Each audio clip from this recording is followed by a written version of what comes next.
Never judge a book by its cover. This is the best thing you'll see today. The Barber by Jack Cunningham. I called my barber, said, can you get me in? They said, yeah, come this afternoon.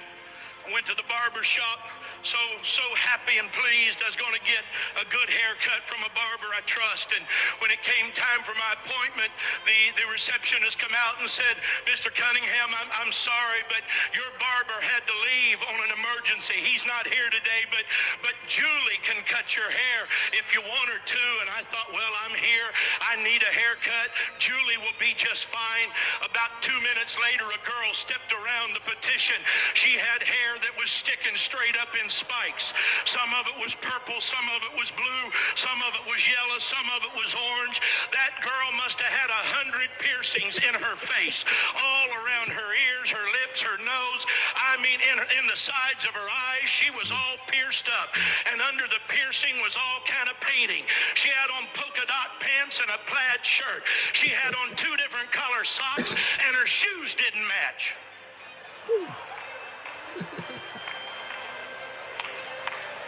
She said, I'm Julie. Are you Jack?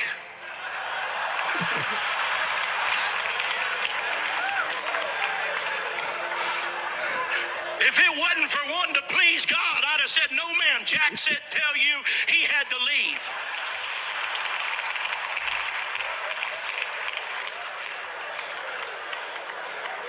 And I thought, well, I'll just endure it. And I went and sat down, and I did like I do too often. I thought I'll just go to sleep. I'll just sit down here and close my eyes and rest while this girl cuts my hair, and I hope she hurries up. There couldn't be anything in the world her and I would have in common. There couldn't be anything on earth she and I'd want to talk about. She wouldn't want to hear anything I got to say. I certainly don't want to hear anything she's got to say. I apologize, but that's what was going through my mind. While she's cutting my hair, she said, where do you work?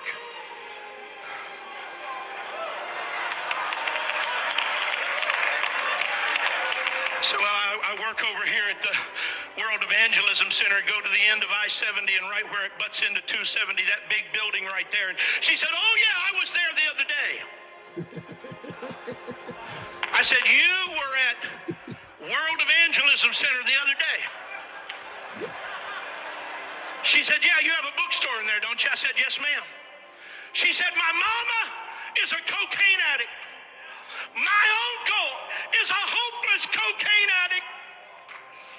She said, somebody gave my mama one of those videos on Left Behind, and she said, we all sat down in the living room and watched it, and she said, I don't know nothing about God, and I don't know nothing about the church, and I don't know nothing about the Bible, but she said, when I was finished watching it, I knew I didn't want to go to hell. Amen.